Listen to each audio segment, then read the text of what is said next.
ازيكم يا حبايبي؟ اهلا بكم في قناتي قناه ام انس في عالم روحانيات. اهلا بك يا برج الدلو، يا رب تكونوا بخير وصحه وعافيه. النهارده ان شاء الله هعمل لكم القراءه دي بضرب الوداع لشهر 2 اللي هو شهر فبراير 2021. هنعرف ايه اللي جاي في طريقك، لو من الماضي هنتكلم او اللي حاضر بامر الله. بشكر حبايبي المتابعين واللي بيدعموا لي القناه، وبشكر حبايبي المستجدين في القناه. ان شاء الله هتبقى عند حسن ظن الجميع. وما تنسوش يا حبايبي تحط اللايك، حتى لو انت بتتابعني في صمت فما تنساش كده تحط اللايك حبايبي، عشان اكيد اللايك بتاعك بيدعم الفيديو. هنبدأ نسمي بسم الله الرحمن الرحيم، وندي لنفسنا طاقة إيجابية ونقول يا رب خير يا برج الدار، ونشوف قراءتك هتقول لك ايه. بسم الله الرحمن الرحيم. في حب مستجد لأصحاب برج الدلو، أو في علاقة جديدة، أو لو في لفت انتباه، أو كانت يعني كلام متفتحش قبل كده، في كلام هيتفتح، أو حب أو علاقة جديدة هتنهي بزواج. بس الزواج ده هتكون قريب بإذن الله تعالى، بمعنى إنه هيتم، لو ارتباط هيتم فيما بعد الزواج بأمر الله تعالى. طيب، في عملية بيع وشراء بتتم لأصحاب برج الدلو. يعني انتوا لو في حاجة عندكم من فترة كانت واقفة حالها في البيع، الحاجة دي هتبيعوها، ومن داخلها هتشتروا حاجة. ربما انتوا تكونوا يعني بتتاجروا في حاجة، ف السوق عندكم ماشي الفترة دي بأمر الله. حتى لو انتوا يعني مش بيشتغلوا في أعمال التجارة، ففي حد ذاتها في حاجة أو عملية بيع وشراء هتتم عندكم الفترة القادمة بمشيئة الله.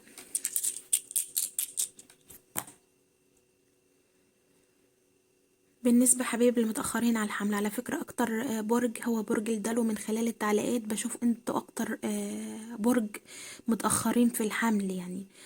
من خلال تعليقاتكم حبايبي الحكاية دي مأزمينها منها كتير، وزي ما بقول كده أكتر برج، فده معناته ان انتوا عندكم طاقة سلبية من شيء، او الحمل ده ما بيتمش عشان حاجة روحانية مش عضوية يا حبايبي. يعني من اكتر التعليقات وكلام بكل صدق انا بقوله، انا مش هطلع اقول لك كده، لكن انا بقول لكم من اكتر الابراج اللي بتعاني من تأخر الحمل. بس اقول لكم الحمل آتي بفضل الله تعالى.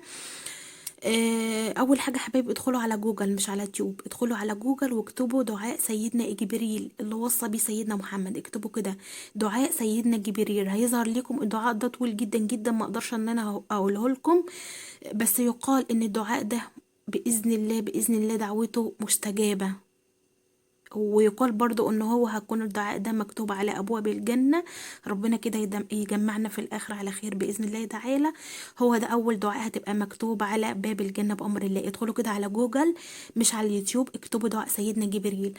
عايزاكم تواصلوا على الدعاء ده 40 يوم. 40 يوم بفضل الله متأخرين في الحمل. لأن زي ما بقول لكم كده، كنت ناوية أقوله لكم بإذن الله. الدعاء ده مجرب، أنا مجرباه لحد قريب مني كده، اخت وحبيبه وصاحبه ليا بامر الله. يعني انا احترت في البعض منكم، يعني شايفه فاتحه القناه بقالي فتره، بس البعض منكم لازلت متاخرين في الحمل. الدعاء ده قولوه 40 يوم بعد العذر الشرعي كده يا حبايبي. ابداوا فيه، قولوه مره في اليوم بعد كل صلاه، او بعد مثلا تصلي صلي كده ركعتين لله قبل ما تنامي. قبل النوم كده ركعتين لله، واقروا كده الدعاء ده واظبوا على 40 يوم، وان شاء الله كده مع الرقية الشرعية. لان زي ما بقول لكم الحاجة دي روحانيا انتوا متأخرين فيها، ربما الحمل بتاعكم ما بيتمش، بس محتاجين شوية صبر وشوية دعاء. الرقية الشرعية اكيد، لو الرقية الشرعية دي ممكن تكون تقيلة عليكم، لو البعض منكم بتعاني من اي عوار لا قدر الله، في اذكار الصباح والمساء فيها الشفاء كويسة جدا جدا قبل النوم. وبعدها تقول الدعاء بأمر الله. اسمع خبر كويس بعد 40 يوم، ابدأوا فيه حبيبي من العذر الشرعي، وان شاء الله خير. الدعاء ده مش شرط على فكرة، بس اللي متأخرين في الحمل ممكن الدعاء ده لو عندكم اي مشكلة او اي عطل بتعانوا منه لا قدر الله، اقروا برضك، اكتبوا كده على جوجل دعاء سيدنا جبريل. هتسمعوا ان هو دعاء يعني مفيش قبله ولا بعده بإذن الله، ودعوته مستجابة بأمر الله. طيب، في حد منكم حبيبي وقع عليه ظلم، بس الظلم ده انت كاتمه شايله، او في اهرام من جواه ظلم. بمعنى ان انتوا دايما ما بتلاقوش مثلا اللي يسر قلبكم من حد بتحبوه. دايما كده بيتلمس لكم الاعذار، او انتوا حبايبي في غربة، او انتوا حبايبي قافلين على نفسكم. ففي البعض منكم بتعاني من ظلم، والظلم ده مسبب لك قهرة انت كاتمها في قلبك يا برج الدلو.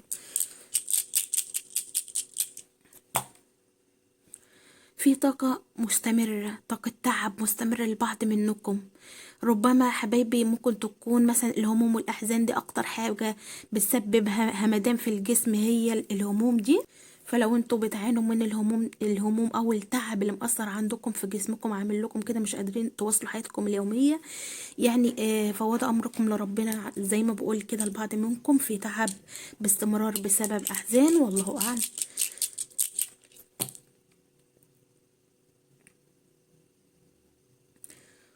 برج الدلو،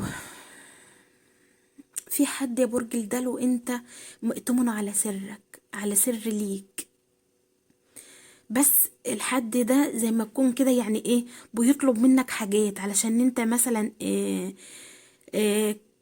هو كاتم لك سر. فالحد ده نيته على فكرة مش صافية خالص، احذر منه بقى، او احذر ان انت تطلع له اللي في قلبك. ممكن تكون يعني بيستغل او عارف نقطة ضعفك ان انت شايل له سر، الله اعلم. اكيد البعض منكم هتنطبق عليه الطاقة دي، زي ما الطاقة كده موضحة لك، اكيد تنطبق على البعض منكم. في حد انت مديله سر، وزي ما بقول لك هو بيستغلك عن طريق السر ده، والله اعلم. ما تثقش فيه للمرة التانية. طيب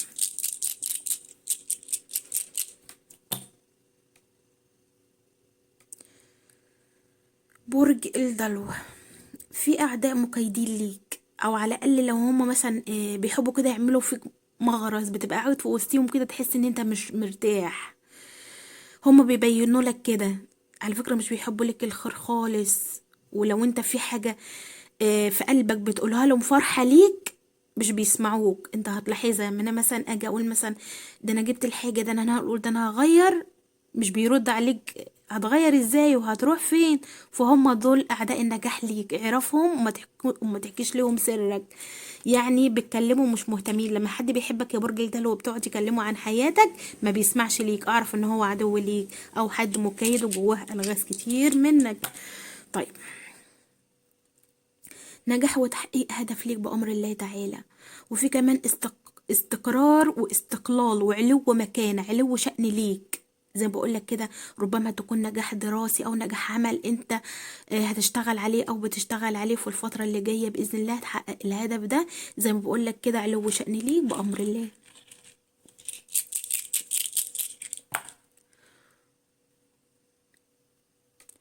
ربما تكون في رجوع للمنفصلين.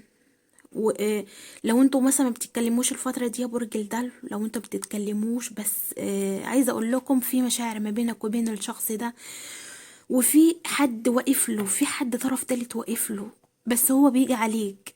الشخص اللي انت بتحبه يعني على طول بيلتمس لك الاعذار عن طريق طرف تالت ليه. مش شرط يعني تكون في حد بيحبه، لا، ممكن تكون الطرف ده حد من الاهل، مثلا زوجة تانية، مثلا لو انتوا مثلا في علاقة ثلاثية بحبش اقولها، بس اللي بيبان عندي في القراءة. فزي ما بقول لكم الشخص ده حامل لك مشاعر، او هو ندمان عليك من بعض الشيء، حتى منفصل عنه حاليا، بس عايزة اقول لك ان هو بيحبك ونفسه جدا جدا تقربه. بس كل ما بيحصل كده ان هو بيفكر فيك يقرب، بيلاقي في حد صدد او عطل من بعض طرف تالت. قلنا مش شرط الطرف التالت ده يكون حبيب، ممكن تكون حد من اهل، بس هو فعلا ندمان عليك وبيحمل لك كمان مشاعر كويسة. طيب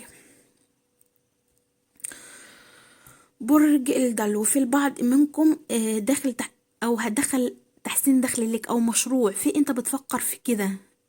بس عايزه اقولك انجز بقى، لان ما شاء الله عندك باب رزق مفتوح لحاجه انت بتفكر فيها، مش حاجه انت عملتها، لا، حاجه بتفكر فيها. تحسين دخل ليك او مشروع باذن الله مربح ومكسب، وفي كسبان مال من عن طريق الحاجه اللي انت بتفكر تحسن منها دخلك. فعايزه اقولك او عايزه اوصلك الرساله ان انت تنجز فيها، وانجز كده المهام باذن الله. طيب في البعض منكم عنده مشاكل أسرية أو مشاكل زوجية، بس انتي ضغط على نفسك قوي. طبعا القراءة تنطبق على الجنسين، بس الطاقة دي ممكن تكون طاقة يعني أنثى برج الدلو أو الزوجة برج الدلو، انت متحملة كتير، بتسمعي وتكتمي. لو حد بيضايقك الزوج أو مثلا من أهل الزوج انت بتكتمي يعني. بس البعض منكم يعني شوية بتيجوا مثلا على الزوج، يعني بتطلعي همك في الزوج، او مثلا لو هو اللي تعبك بيجي كده بيحصل مشاكل من الوقت للتاني، وبعد كده بتهدوا، بس عايزة اقول لكم ان شاء الله في رزق جاي لكم، في رزق جديد. ممكن تكون رزق حاجة جديدة أو رزق مولود جديد، في أي حاجة تدخل حياة زوجة برج الدلو في الأيام اللي جاية هتبقى رزق ليكم وتيسير الأمور بإذن الله، للأسرة أو للعائلة اللي دايما عندهم مشاكل أسرية، الله أعلم، فيه هدوان سر كده، وربنا يا رب يهدي سركم. وزي ما بنقول كده في رزق جديد جاي لكم هيدخل الفرحة عليكم وعلى الأسرة جميعا بأمر الله. طيب، اتعرضتوا للخيانة، انتوا تعرضتوا للخيانة او للغدر من احد المقربين ليك، مش شرط تكون حبيب، زي ما بقولك كده حد بتديله سرك لازلت، بس بيجي من وقت التاني يلدعك. في حد بتروح له وهو ضايقك في يوم من الايام، هتقول ان اللي ضايقني بيخرجوا بره حياتك؟ لا، انت قلبك طيب على فكرة، والحد ده انت لدعك او قرصك قبل كده وفوتت له وعديت له، التمس لك الاعذار. فزي ما بقولك انت اتعرضت يا برج الدلو للخيانة او للغدر، محد مقرب ليك ولازلت بتديله سرك. زي ما الطاقة اللي في الاولى بينت لك ان انت برضو حد مقرب منك بتديله سرك، قلت لك احذر منه، ودي طاقة تانية ليك، انت تعرضت فعلا للغدر او الخيانة من الشخص ده ولازلت بتحنله بمعنى اصح. طيب، برج الدلو انت في حاجة عايز تعملها، في شغلانة عايز تعملها، في حاجة عايز تقبل عليها، بس حد وقف لك في الطريق، حد زي ما يكون مسيطر عليك وله عليك كلام يعني. لو مثلا أب لبنته، أخ لأخته، ففي حد في نفس الوقت مسيطر عليك وانت عايز تخرج للحرية، عايز تشوف الدنيا والدنيا تشوفك. بس ان شاء الله في الفترة اللي جاية انت هتاخدوا الحرية. لو انت مثلا عايز تشتغل وحد بيقولك لا استنى تشتغل ليه، انا خايف عليك، او الحد ده خايف عليك، فان شاء الله بمعنى اصح ان هو هيديك كده فترة براح او فترة ان انت مثلا او عندك الحرية، هيكون واثق فيك اكتر ان انت تشتغل كده، او زي ما بقولك تحقيق هدف ليك، بس في نفس الوقت حد بيعطلك، بس هو مش اعداء نجاح ليك، ده حد خايف عليك وهيديك الحرية اكتر الفترة اللي جاية. برج الدلو خروج من مشاكل وهموم، هتخرج منها وفي نفس الوقت هتبقى نجاح ليك، يعني هتبقى نجاح ليك، يعني الحاجة اللي انت هتخرج منها ممكن تكون مشاكل وهموم انت مأزم فيها حاليا كبيرة مش صغيرة، نجاح ليك بقى من حد عدو ليك، نجاح من مرض وعلة، الله أعلم، انت الأدرى، بس الحاجة دي هتخرج من همومها وكمان هتبقى نجاح ليك كبير بأمر الله. قلنا ما شاء الله البعض منكم في ارتباط قريب جدا جدا، ودي حاجة أكيدة ومأكدة بأكد لك عليها، لأن ظهرت عندك كتير ما شاء الله ارتباط للبعض منكم، على الأقل لو مش زواج، يعني انت لو مش حاليا يعني لسه بتدرسوا او لسه مثلا صغار في السن الله اعلم، بس بعد كده ارتباط، والارتباط ده هيلحقوا الزواج بمشيئة الله.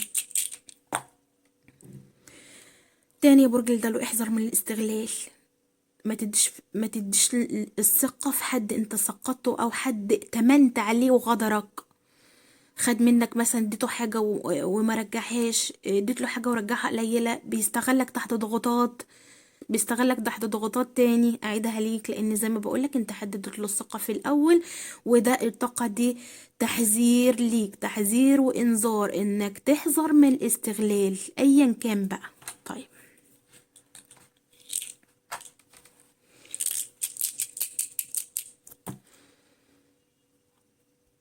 هتقود مهمة ليك يا برج الدلو، مهمة ليك هتقودها او هي في طريقك بمشيئة الله، الحاجة اللي هتقودها دي او في طريقك اولها قلق بس اخرها فرحة بامر الله تعالى، لان كانت بيقابلك عراقيل فيها وما تمتش، كله مديك ظهره اهو، حاجة بتحصل لك بس اديتك ظهرها في بعض من الوقت، او حاجة طويلة انت هتقودها للمرة الاخيرة، بس الاخيرة زي ما بقولك الحاجة دي في اولها قلق واخرها فرحة ونصرة باذن الله تعالى، مش شرط انتصار على عدو، انتصار على ضغوطات او بس باذن الله زي ما بقول لكم كده، حاجة اولها قلق واخرها فرحة بمشيئة الله. برج الدلو مشاحنات او مناوشات من الاهل لازلت انت فيها، يعني او ممكن تكون مثلا حد قريب منك، مشاحنات مش شرط الاهل، يعني ممكن تكون الجار اقرب من الاهل، لانك انت الجار بتبقى اقرب ناس ليه، ففي البعض منكم فيهم مشاحنات، ده لو مش مع الاهل هتبقى مع الجار. بس عايزه اقول لكم خلاص انتوا فقدتوا الثقه ببعض، ما بقيش تؤتمن عليه، بقيت بتداري وتخبي منه، او هو العكس، لانكم بتخافوا من بعض، او بتخافوا مثلا ان هم يأذيكم لا انتوا تؤذيهم. فزي ما بقول لكم كده مشاحنات مع الناس دي، او حد مقرب ليك، انتوا خلاص فقدتوا الامان ما بين بعض. طيب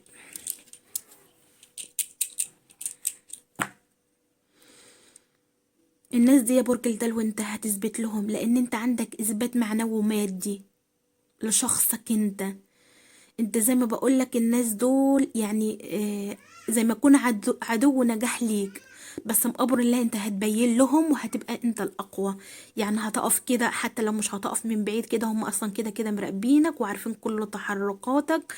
بس زي ما بقولك انت هتثبت لهم انت قدها وقدود الفترة اللي جاية بمشيئة الله، لان انت هتثبت لهم معنويا وماديا كمان ان انت قدها وقدود بفضل الله. طاقتك كتير مبشرة للخير، وزي ما بقولك انت هتثبت لهم، والفرج ليك اكيد انت. طيب برج الدلو تخلصك من عدو، عايزه اقولك الحد ده مش بيحب لك الخير نهائي.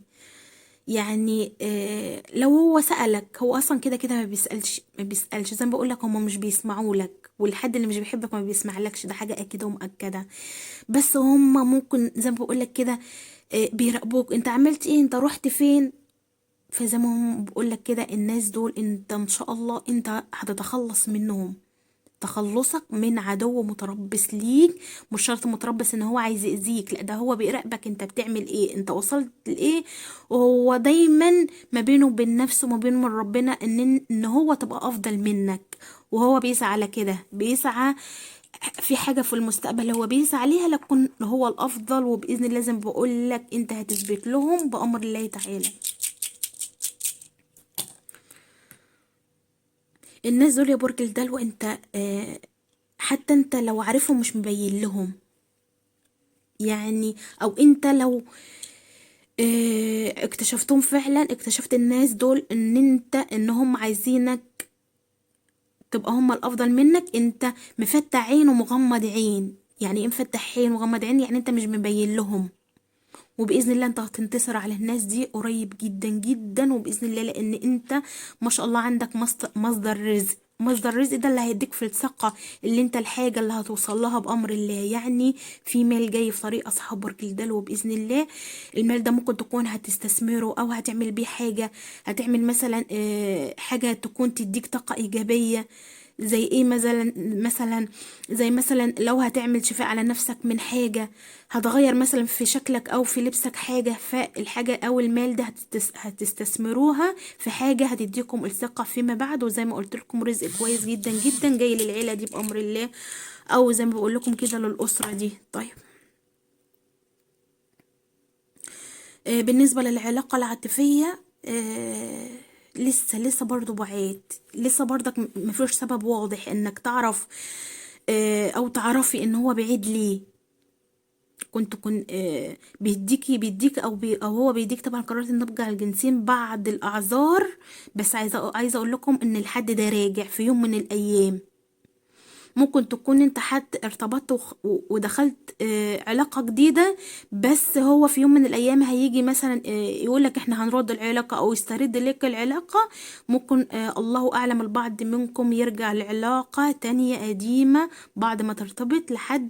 بس زي ما بقول لكم الحد ده في يوم من الايام هيقرب منك، حتى لو انتوا مش بتتكلموا، والله اعلم. دي كانت كل الطاقات، ودي طبعا زي ما بقولنا رموز كده بنفكها ولا يعلم الغيب الا الله.